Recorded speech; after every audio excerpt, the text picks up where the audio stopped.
little bit reactive. Don't forget, this is a best of 5 instead of best of 3. Yeah, let's take a look at a drafting phase right now as both teams are walking into it one more time. Wow. Don't break what's already working. Farsa is just being banned away by Falcon along with the Kaja pick. They have something figured out for this game. All right, fun fact. First pick, 100% win rate too, not just the Kaja, right? And another fun fact, this is the same exact bans that Incendio went for in game number 2, the Fermis and the Valentina, and I think this contributed a lot to their victory, right? They picked up big ultimates like the Kaja and the Yuzong. They don't want the Valentina to be able to match that. So banning away Valentina on against someone like Justin, who's very, very flexible, who understands the game so well on that Valentina, knows exactly which ult to go for, sometimes even going for the ult that, quote-unquote, is useless, right? Here, first pick, Falcon, Farsa Estes Kaja ban. The glue is up for grabs, the carry is too. After that game, do you really want to go for carry? I think yes, no Kaja this time. I think Incendio Supremacy did a wonderful job with these bans, right? And it is Falcon's job to literally ban away Rosa's, Farsa, and also Apex 47's Estes. Now, this is a big question mark. 10 seconds then down the clock in this pick phase. Who are you picking? Because definitely the other side will pick even more prior picks, right? It is going to be Falcon prioritizing on that glue because Zipex does have that answer to that carry. No, at the same time, you gotta understand Falcon has one of the best Fanny player in the entire M4, right? And McCann on Fanny is a monster, so they're not really worried about the backline squishy marksman sometimes, especially for carry. He needs that room to actually wiggle, to actually dash around, to actually do that damage. With Fanny, you always have to think about early build Wind of Nature, you know, and that is sometimes a waste of damage, to be honest. So with that being said, this is probably why they pick up glue, because they know they can counter the carry. Wait, they pick up the carry. This is usual, right? We're gonna see this. I saw that too, right? They were hovering over to Alice. Yeah, I was a little bit excited about that. I think they're just picking it. You know, there's no way they go for that. They go for the Grok, which is an amazing pick here. Solid flex pick that still can be flexed over to XP, Roam, and you know, to a certain extent, even the jungle. But I think we're going to stick with XP and Roam just for now. Carry picked up, which will mean Falcon has a chance to pick up a hero that was picked up by Incendio last game to counter the carry. The Yuzong, they can dive towards the backline, or they can just go for the Fanny here, right? I think you don't go for the Yuzong because you already got a glue. You don't want to put a glue in a Roam, right? So that's a little bit unfortunate. But another thing that I feel like Falcon could also counteract before going to the next main phase, and you're going to be very sure Incendio will take that away, is to pick that Harif and pick that Eve as well. I think these two, solid magic damage as well, but it's gonna be an Eve locked in, you can hear it, and then you'll maybe follow up with a Falcon, but it's gonna be a Franco, ladies and gentlemen. Oh my god, what an early game Franco pick right here. That is insane. Last time we saw this Franco, Naomi popped off, and I believe, it was against Blacklist International, right? Here we do have a quote from the coach from Incendio Supremacy here. We still have many strategies to implement until the grand finals. I can't say that this is 100% of our performance because we can still be better than this, and we saw that, right? We thought it's a one-dimensional team that plays around the Turkish Delight strategy. Nope, they pick up the Hayabusa, they can go for the isolation, they can go for the assassins, and now they pick up an Atlas, which is insane too, and guess what? They ban out the Harith, a hero that's great against the carry, that matchup that's so, well, at this point, they're gonna go for the Lunox ban too. I'm really agree. I love how, you know, exactly what I agree with what Incendio's coach said, right? They literally bamboozled every one of us, even in the Custer's desk, even the analyst desk. Yes, we thought they can only play the Ube strat, but turns out no, they're very flexible. They just stick to the Ube strat because it works well against the other teams. And now for Falco, who is basically the kryptonite of the Ube strat, they adapted in game number 2. It worked. In last game, they picked the Kaja and show us how it's done playing the normal M4 shred, the normal M4 meta.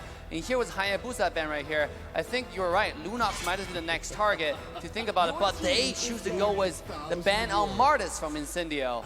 And this is going to be interesting because they're targeting not only jungle, but also the goal lane side choices. You know why? I believe it's because they already have that Eve, right? They have the Eve, they have the glue, 2 magic damage dealers.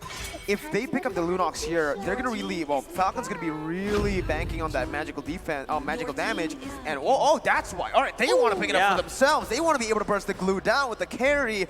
That's very easy to do. Carry plus Lunox, oh, that's super easy to do. It's like double shredding. You have the paper shredder in the physical damage department, and you have the paper shredder for the magic damage department. This is a very interesting choice coming up from Incendio Supremacy, and don't forget, this is another Clash composition, another big Omega team fight composition. I want to use the Fatal Links to engage, but it's going to be a Beatrix going in for the side of Falcon, and that lane once again. Looking at Incendio, any form of hard CCs. Oh my god, they're looking, I mean, Guac's still a flex pick right here. Go to the silent, Guac can go either EXP lane to go against the glue. I think he would do okay actually, especially considering how much burst damage he has with the combo to kill the small babies for the glue. The glue babies. The glue babies. The glue babies. No children are harmed in the making of this production, ladies and gentlemen. Okay, you know, for the jungler now, right? It has to be the jungler. TNZ is gonna be, I don't know here. Do you want to go for more utility? Do you want to bank on the fact that Lunox and Carry needs to get to the power spikes to deal damage and go for just something like a utility to set that up, like the Fredrin, or you want to double down, go for some more damage in the Leo board? That's what they do. Yep, so it's exactly what I mentioned in the previous day, right? Like, if you want to go and use this Leomord as your jungler, it's basically more like a janitor. You want to use him to sweep people up. Remember, you already have the shredding coming off in the carry, you have the shredding coming off in Lunox, but what happens if you don't land the kill? And that's where the Leomord can come into play. But something that this Leomord also have to be careful about is the Franco. The point and click stun is in the hands of Falcon this time round. I'm wondering, how did Incendio grow so much in this M4, right? I mean, they understand every single strategy. Look at this composition they have. It looks scary. The Atlas comes in into the Leomord's ultimate, into the Grok. I mean, this is looking deadly just with those three alone, let alone you have Lunox who can shred every single possible. Lane jumps in, right? Probably within like 1 or 2 seconds, Lane's gone. Have to fly away, have to pop the Tempest Blade, the ultimate, just to get away. Oh my goodness, I cannot wait for the next match. Assassin Dave quoting Goni right there. We missed that dude. But we can't wait, ladies and gentlemen. We're going to game number 3. Falcon going up against Incendio. It is 1-1 for now. 1-1 got banned though.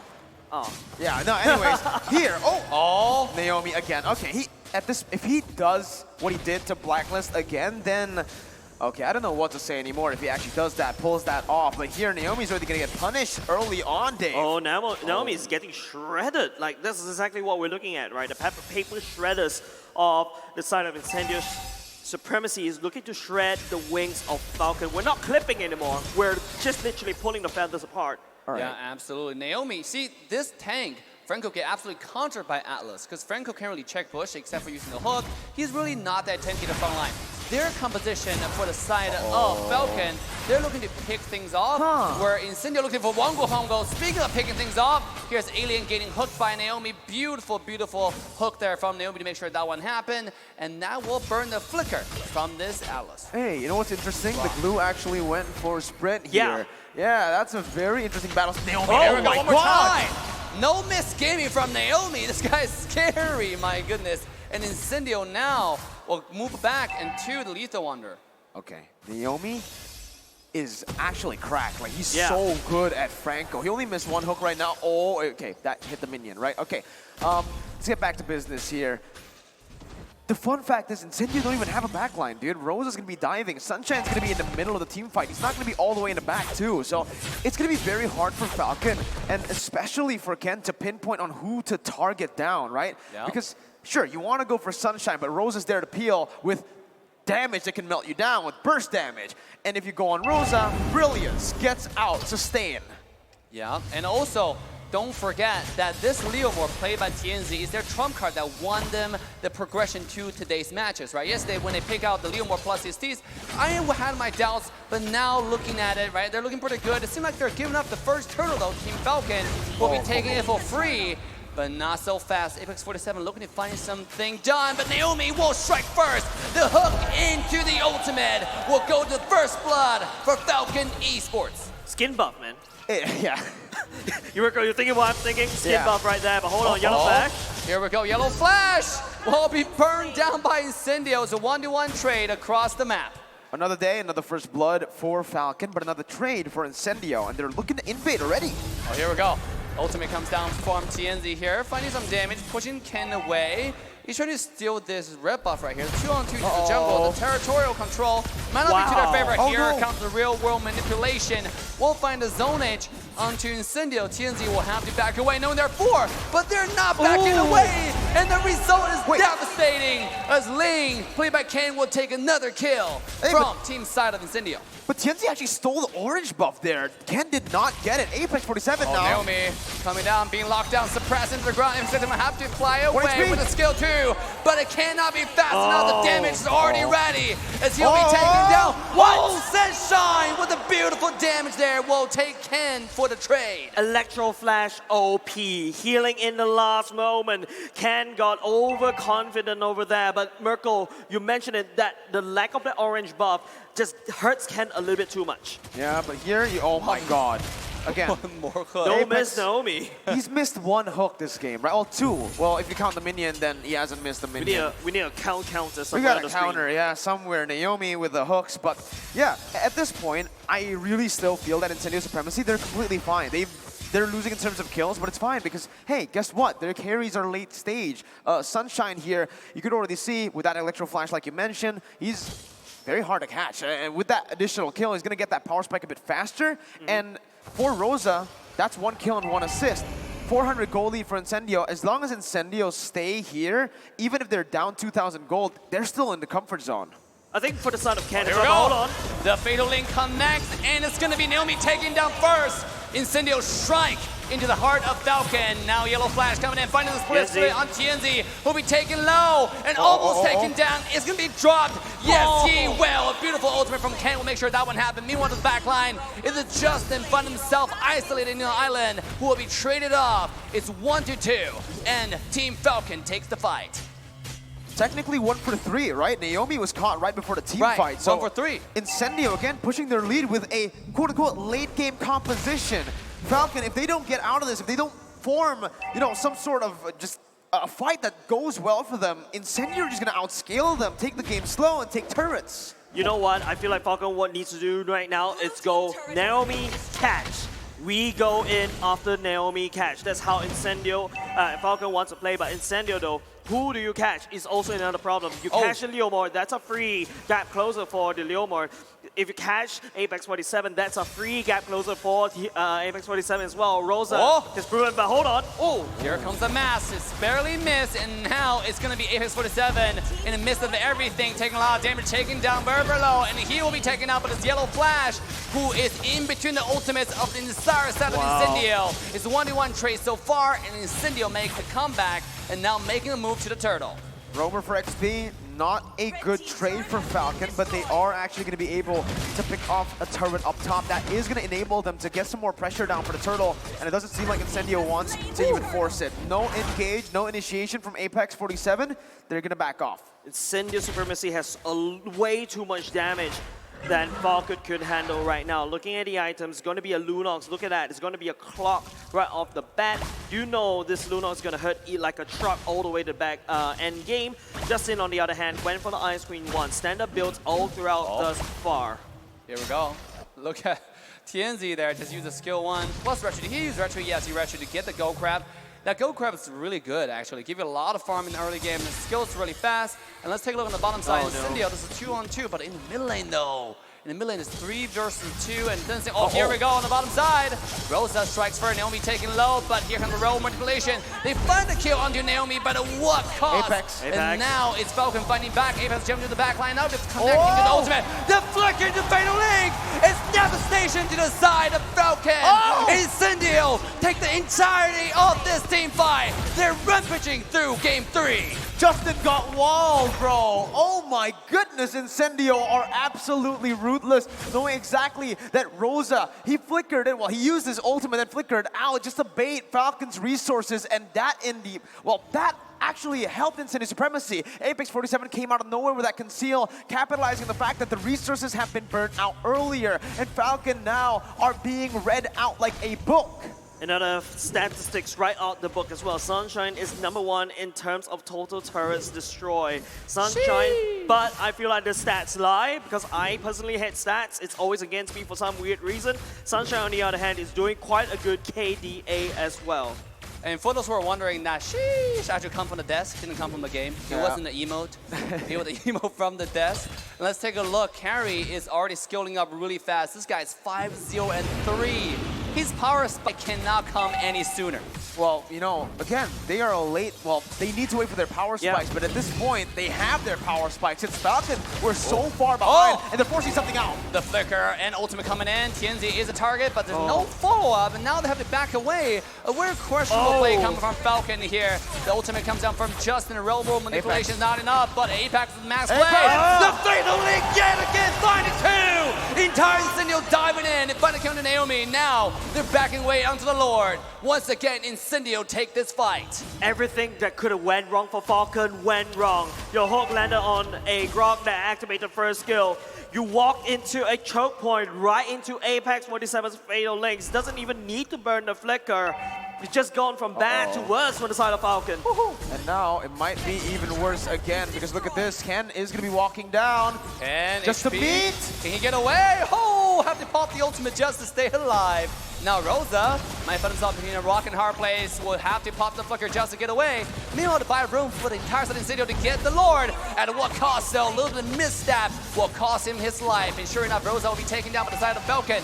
The hook will not miss. Oh, one more time, X47 with the fiddle link. This time not going to connect. It's now Yellow Flash finding the split onto Apex 47. Will have to walk away for now. Yellow Flash still zoning the entire side Incendio away, though. Naomi finding the chance for the hook. It won't connect, and Falcon fights back.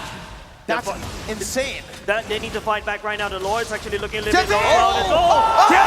He came in and he takes what they deserve. What a fight right there from TNZ. What a steal, actually. This guy, I think he stole a lore last game, too. It's so back and forth. TNZ stole a turtle last game. Now it's a lord, so he's scaling, too.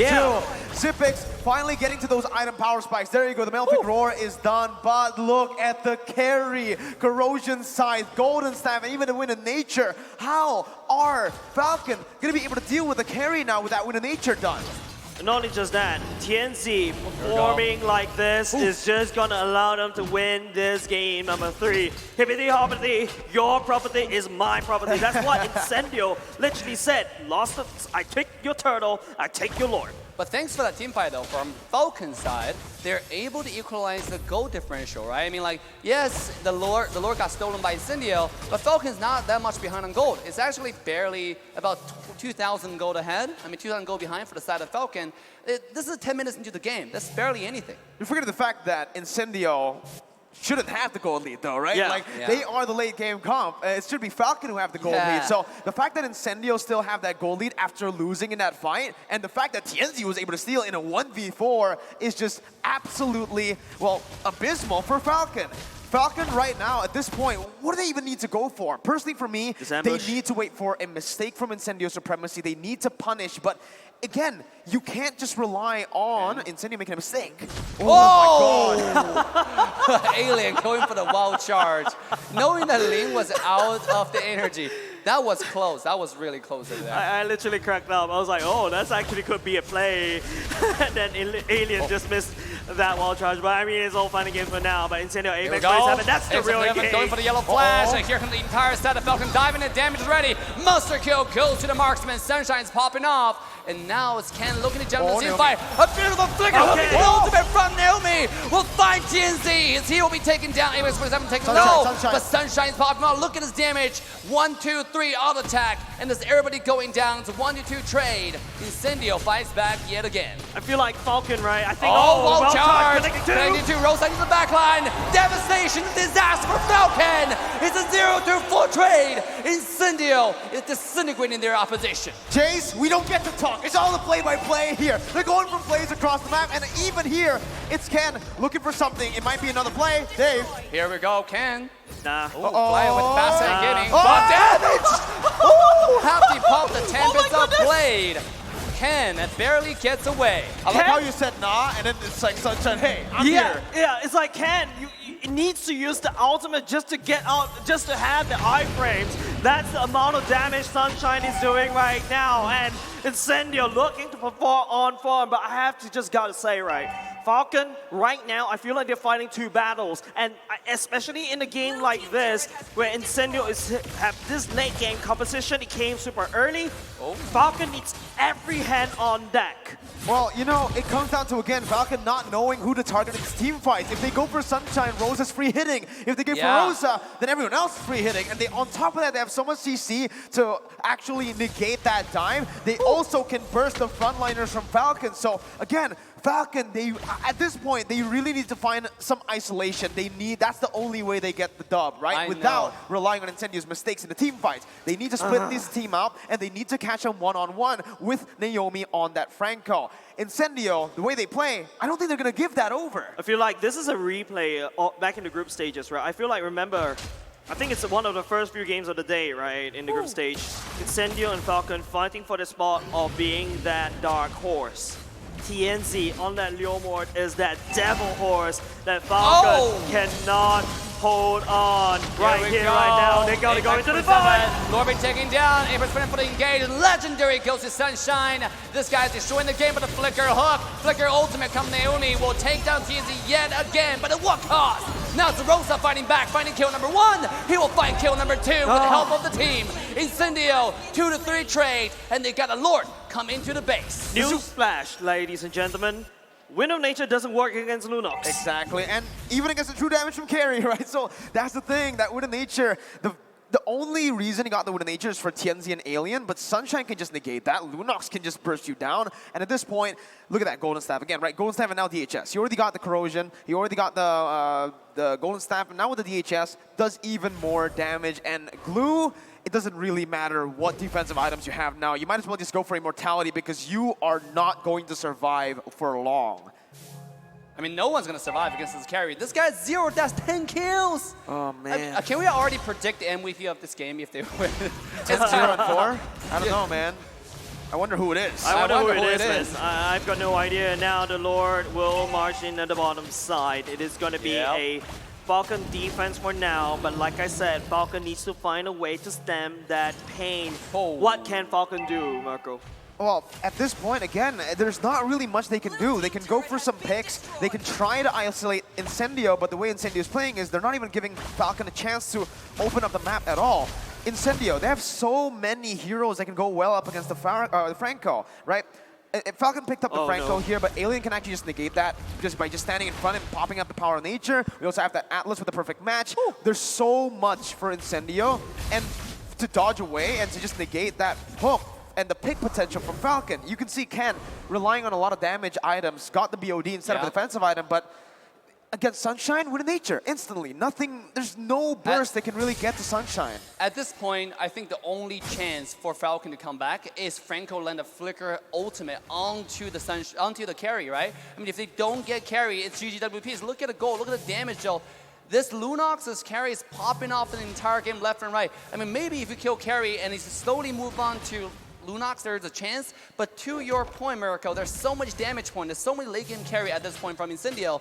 It's like, you're just really awkward position right now. Yeah, I mean, optimally, Falcon want to get Sunshine first, right? But even if they go for Sunshine, TNZ, look at his items, look at how tanky he is. He's definitely not going to be standing by there as his gold laner gets completely dove on. They also have Alien with that ultimate to cover up, to peel. It's so easy to negate all kinds of aggressive movements from Falcon here with Incendio's draft. Oh, my eyes is on Rosa. Just take a look at the amount of items in terms of magic damage. That's a Holy Crystal already built in. The Genius Wand definitely going to the Divine Glaive. That's a ton of magic damage. That Falcon, I'm pretty sure they're too focused on the physical damage department.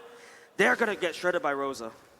At this point, right, I think this is the reason I expected Falcon to go for something like the carry for the first pick. Sure, they have that Hereth pick, but they never pick it up in the first phase, so it's very easy for Incendio to punish that. And now it's a Hail Mary play. It's desperation for Falcon. Here we go. Rosa with the flank onto the side. This time the ultimate is not going to be that successful. We have to back away for now. Look at Apex finding one with the ultimate. Naomi, beautiful hook one more time. Whoa, charge into the back line. Alien, this is the entire side of Incendio diving. The side of Falcon. Everybody's taking down. Immortality being popped.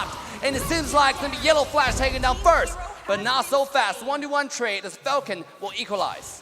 That was a good execution by Falcon, but also a mistake from Rosa. This is what they need. They need to capitalize on every small mistake, but even with Rosa mispositioning like that, missing the combo, you're still able to get out. That's what the brilliance is there for, and look at the damage! Oh my God! Rosa coming in one more time, just one skill two on Justin. That's 50% of your health. I mean, think about this guy diving down to Zipex. There's not too much you can do. Athena shield, yes, a little bit, but end of the day, like that's probably what, 2 to 3 more skill 2 and you're dead. Yeah, and the thing is, for Rosa, he doesn't really need to kill these opponents off, right? As long as he does enough damage for Falcon, or the Falcon members to back off, that's all you want to do, because you already have Tianzi, the cleanup crew, like you mentioned, Jays. At this point, you can see Falcon, they're just really tunnel visioning onto the Lord, because this is all they can do. They can't pressure the side waves anymore, because in a 1v1 situation, they're not going to win. In a 2v1 situation, they might actually even lose. I think Falcon really need to try to split. Use the fact that Ken is a link to try to fly from one map to another. Ken should not be really sticking to the main team fight, because they know on a 5v5, it's definitely in the favor of Incendio Supremacy, right? But right here, Incendio Supremacy, on the other hand, time's on their side. And even if they're on the same amount of gold, I still feel that Incendio's draft has more damage as compared to Falcon's draft. There we go. Oh, the engage comes in from Ken, looking for a little damage on Apex. Now, I 100% agree with that argument, right? If Ling's able to split push and then Falcon leveraging the opportunity, leveraging the macro pressure, and then force a team fight at the Lord to bait a Grok away from the team fight, maybe that's what they needed to do. But now it seems like Kinden's eyes laser focused onto the Lord, and he's not going away to the side lane. They're looking for a fight. Here it is. Throw manipulation into the hook, into the damage, and Apex will be taken down, but not before he lands the fatal lane, getting 3. His Zipex will be traded off, and Justin will follow shortly after. 1-2 trade. Incendio will take this fight, make it 3. As no one is getting away from this. Naomi getting taken down. Incendio taking the Lord and dominating this game. Who needs a flicker when your enemy has a Franco? No way that just happened, dude. Apex 47 knows he was going to be hooked. He popped the perfect match right before the hook, and when he got hooked, he got that perfect match down to stun Naomi, down to cancel out the bloody hunt, and that's why he was able to find the bait links. Look at Lunox finding so much damage on Ken. This is 2 versus 2, and they're destroying it. Now Yellow Flash will pop the ultimate, just stay alive. Meanwhile, at the same time, bottom high ground tower has already been shattered away. Incendio is finding wins all over the map. That mechanical play again, I need to highlight that, man. Apex 47 with the clutch.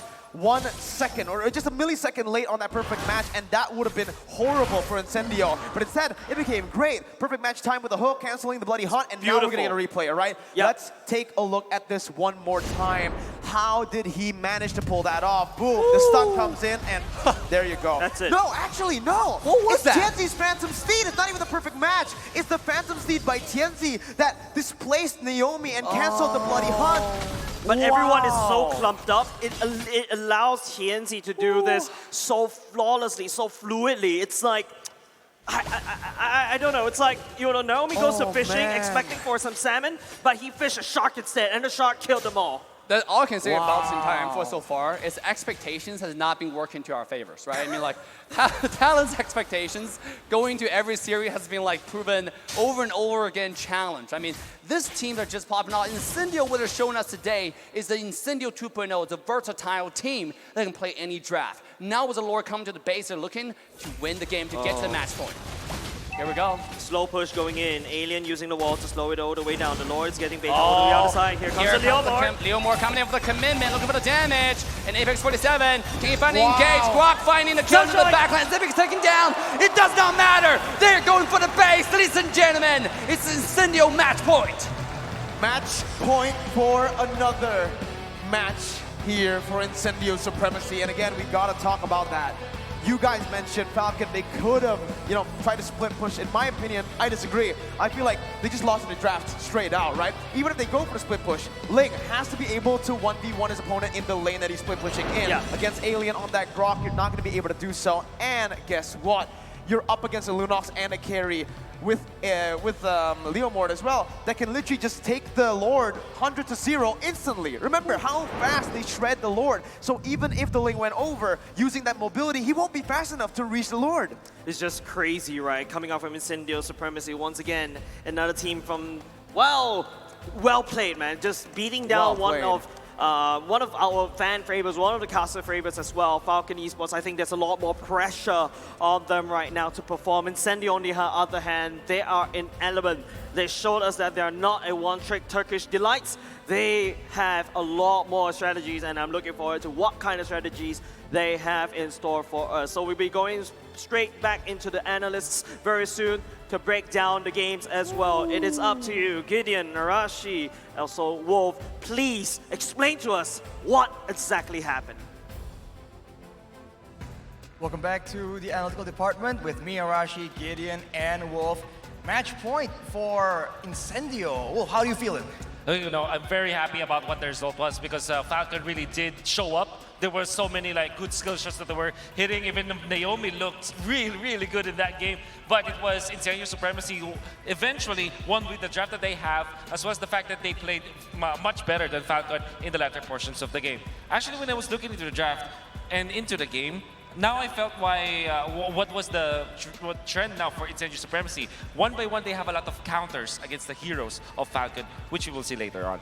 So a very adaptive draft. Exactly. Looking at what their opponents want to do and then countering it every single time. I mean, how do you want to deal with that if you were in the shoes of Falcon right now, Gideon? Well, honestly, it really came down to just maintaining tempo, controlling the tempo, but it was a back and forth. At the end of the day, both teams understood whoever had priority, whoever could manipulate the waves a little bit better, always had an advantage in the bigger picture of things, whether it comes down to neutral objectives.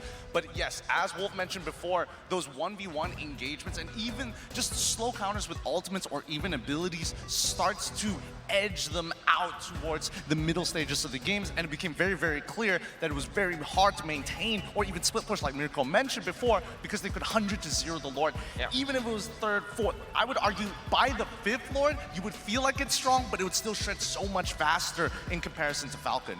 I mean, the late game is just so devastating from the side of Incendio. So take away the items here, that's just plenty of damage available. And I think that's partially the reason, right? In that late game with a carry, with a Leomord, with a Lunox, that's just so much damage. 11, 0, and 6 for Sunshine. Definitely peeled through by Incendio Supremacy. Apex 47, look at his itemization, right? All defensive. And the idea behind this is, of course, that is like the standard itemization, right? But what he needed to do was to be the first one to go in. He's the first one in so that the Grok will actually land the better initiation. Normally, you go for the Grok as your vision, right? You go and enter with the Grok so that he can tank the damage, and then eventually the Atlas comes in. It was the exact opposite here, coming out from Incendio Supremacy. They allowed Apex to, they allowed Alien to find a better initiations. You saw that in the late game. Then they doubled down on the shred. Lunox and Carry both destroy tanks.